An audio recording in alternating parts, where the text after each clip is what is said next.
اعوذ باللہ من الشیطان اللعین الرجیم بسم اللہ الرحمن الرحیم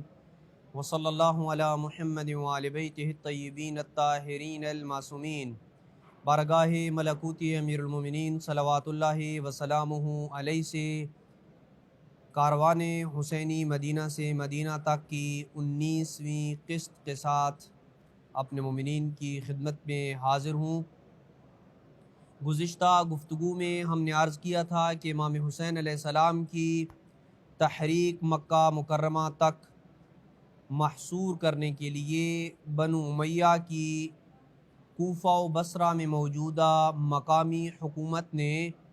اور شام میں بنو امیہ کی مرکزی حکومت نے کون کون سے اقدامات کیے تھے، جبکہ آج ہم بنو امیہ کے ان اقدامات کا تذکرہ کریں گے جو انہوں نے اپنے مذموم مقاصد کی تکمیل کے لیے مکہ مکرمہ میں انجام دیے تھے۔ مکہ مکرمہ میں اس وقت عمرو بن سعید الاشدق گورنر تھا، جسے امام کے مکہ مکرمہ آنے سے شدید خوف لاحق ہوا، کیونکہ مکہ مکرمہ میں اس وقت موجود عمرہ کرنے والے افراد امام علیہ السلام کے ارد گرد جمع ہو گئے تھے، جو کہ مکہ کے گورنر کے قطعاً قابل برداشت نہیں تھا کہ اس کو برداشت کرتا، اور یہی وجہ تھی کہ وہ امام علیہ السلام سے یہ پوچھے بغیر نہ رہ سکا کہ آپ مکہ کیوں آئے ہیں، جس پہ امام عالی مقام نے اسے یہ جواب دیا تھا کہ میں خانہ خدا اور اللہ کی پناہ لینے آیا ہوں۔ امام کے اس جواب سے یہ بات واضح سمجھ آتی ہے کہ اموی حکومت امام علیہ السلام کے متعلق اچھا ارادہ نہ رکھتی تھی، اور اگر امام مدینہ منورہ میں ہی رہتے تو عین ممکن تھا کہ امام علیہ السلام کو نظر بند کر دیا جاتا، یا مخفی طور پر امام علیہ السلام کو شہید کر دیا جاتا، یا گرفتار کر کے یزید کے حوالے کر دیا جاتا، اور ان تینوں صورتوں میں امام کی اٹھائی ہوئی تحریک وہیں دب کر رہ جاتی۔ پس امام علیہ السلام اپنی جان سے زیادہ اپنے انقلاب کو عزیز سمجھتے تھے، اور اگرچہ اپنی اور اپنے اہل و عیال کی جان بچانا بھی واجب تھا، مگر اس سے بڑھ کر امام اپنے انقلاب کی چنگاری کو اٹھنے سے پہلے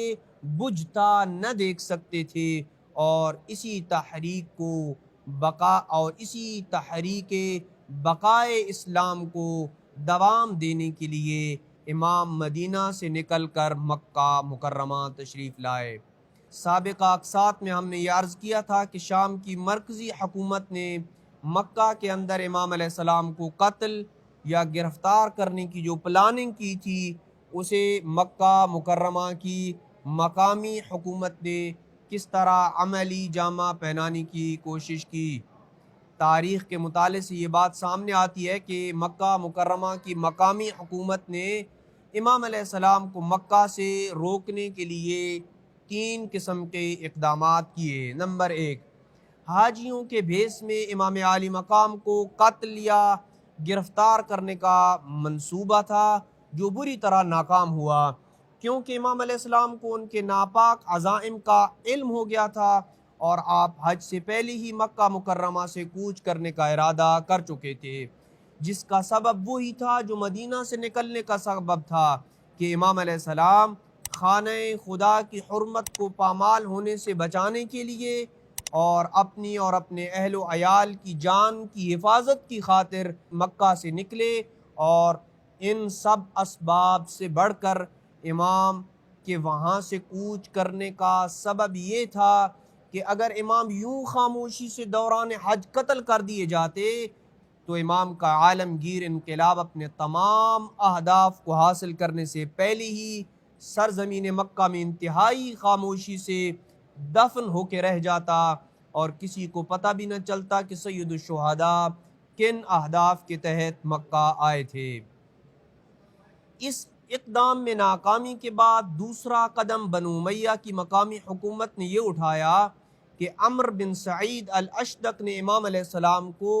امن و امان کی پیشکش کی، اور عمرو بن سعید نے امام علیہ السلام کو ایک خط لکھا، جس خط کے متن کا ترجمہ پیش خدمت ہے۔ میں اللہ سے یہ دعا کرتا ہوں کہ خدا آپ کو عقل و رشد الہام فرمائے اور ہر اس چیز سے آپ کو دور رکھے جو آپ کی ہلاکت کا موجب بنے۔ مجھے یہ خبر ملی ہے کہ آپ عراق جانا چاہتے ہیں۔ اگر آپ خوف زدہ ہیں تو میں آپ کو بہترین امان، نیکی اور اچھے سلوک کی پیشکش کرتا ہوں، لیکن یہ بات اہل عقل و انصاف کے لیے روز روشن کی طرح واضح ہے کہ حسین ابن علی آغوش نبوت کے تربیت یافتہ تھے۔ علی و بطول کی پاکیزہ تعلیمات کا اثر تھا کہ سید الشہداء کو اپنی جان بچانے کے لیے کسی قسم کا سمجھوتا کرنے کی ضرورت ہی نہیں تھی، اور آپ نے انتہائی آسانی سے عمرو بن سعید کی اس پیشکش کو رد کر دیا اور جواب دینا بھی گوارا نہ کیا، کیونکہ امام عالی مقام اس امن و امان کی پیشکش کی حقیقت کو جانتے تھے، کیونکہ بنو امیہ کا کسی کو امن و امان کی پیشکش کرنا یہ ان کے دھوکے کے جالوں میں سے ایک جال کے سوا کچھ نہ تھا۔ کیا امیر شام نے حجر بن عدی کو امان دے کے قتل نہ کیا تھا؟ کیا ابن زیاد نے ہانی بن عروہ کو امان دینے کے بہانے گرفتار کر کے قتل نہ کیا تھا؟ کیا ابن زیاد کے نمائندے محمد بن اشعث نے مسلم ابن عقیل کو امان دینے کے بہانے گرفتار کر کے قتل نہ کیا تھا؟ پس بنو امیہ کی امان حقیقت میں ایک چال ہوتی ہے کہ وقتی طور پر یہ اپنے دشمنوں کو امان کا جھانسا دے کر کسی بھی اقدام سے روک سکتے ہیں اور بعد میں خاموشی سے قتل کر دیا جائے تاکہ اپنا مقصد بھی پورا ہو جائے اور کوئی سرعام انہیں قتل کرنے کا الزام بھی ان پہ نہ لگا سکے۔ لیکن سید الشہداء نے ان پہلے دو اقدامات کو اپنے پاؤں تلے رون کر مکہ سے کوچ کیا۔ مکہ مکرمہ کی مقامی حکومت کا امام عالی مقام کو مکہ سے نکلنے سے روکنے کے لیے تیسرا اقدام یہ تھا کہ جب امام علیہ السلام مکہ سے نکلے تو عمرو بن سعید اشدق کے قاصدین نے امام علیہ السلام کو روکا اور امام عالی مقام کو مکہ واپس جانے کا حکم دیا، لیکن امام علیہ السلام نے ان کے حکم کی پرواہ کیے بغیر اپنے سفر کو جاری رکھا، یہاں تک کہ بنو امیہ کے کارندوں اور امام علیہ السلام کے اصحاب کے درمیان ہاتھا پائی تک کی نوبت آئی۔ بالآخر امام ان کے حصار کو توڑ کے نکلنے میں کامیاب ہو گئے اور بنو امیہ کے کارندے یہ آوازیں لگاتے رہے، اے حسین خوف خدا کرو، کیا تم امت میں تفرقہ پیدا کرنے کے لیے نکل رہے ہو؟ لیکن سید الشہداء کی زبان پہ یہی کلمہ تھا، لی عملی ولکم عملکم انتم بریئون مما اعمل وانا بریء مما تعملون۔ میں اپنے عمل کا ذمہ دار ہوں اور تم اپنے اعمال کے ذمہ دار ہو، تم میرے عمل سے بری ہو اور میں تمہارے عمل سے بری ہوں۔ بنو امیہ کی حکومت کا امام عالی مقام کو مکہ سے روکنے میں کامیاب نہ ہونا یہ اس بات کی دلیل ہے کہ مکہ مکرمہ کی مقامی حکومت کے پاس اتنی عسکری قوت اور طاقت نہ تھی کہ وہ امام علیہ السلام کا راستہ روک سکتے، کیونکہ مکہ مکرمہ میں قیام کے دوران امام علیہ السلام نے کسی حد تک اپنے اہداف کو بیان کرنے کے ساتھ ساتھ اپنے ساتھیوں کی بھی تعداد میں کافی حد تک اضافہ کر لیا تھا، اسی لیے مکہ سے نکلتے وقت کاروان حسینی کی تعداد کافی بڑھ گئی تھی، جس کا مقابلہ کرنے کے لیے ایک تو عمرو بن سعید کے پاس عسکری قوت ناکافی تھی، دوسرا وہ اس سے بڑھ کے امام کے خلاف کھلے عام کوئی کارروائی کر بھی نہیں سکتا تھا، کیونکہ حسین ابن علی امت میں بہت اعلیٰ مقام کے مالک تھے، کسی قسم کی اعلانیہ حماقت ان کے مفاد میں نہیں تھی۔ یوں مکہ مکرمہ کی مقامی حکومت تینوں اقدامات کو عملی جامہ پہنانے میں مکمل ناکام نظر آئی۔ اس مقام پہ ہماری گفتگو پہلے دو نکات پہ ختم ہو جاتی ہے کہ مکہ میں دوران قیام امام نے اپنی تحریک کو آگے بڑھانے کے لیے مکہ کے اندر اور باہر کون کون سے اقدام کیے، اور دوسرا نقطہ یہ تھا کہ بنو امیہ کی حکومت نے مکہ،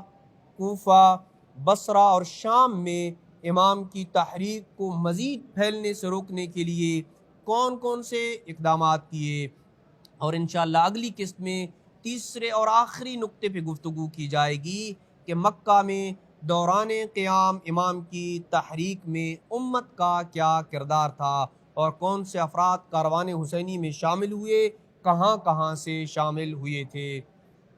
دعا ہے کہ خدا ہمیں امام حسین علیہ السلام کی تحریک کے اہداف کو سمجھنے اور امام علیہ السلام کی سیرت طیبہ پہ عمل کرنے کی توفیق نصیب فرمائے۔ وصلی اللہ علی محمد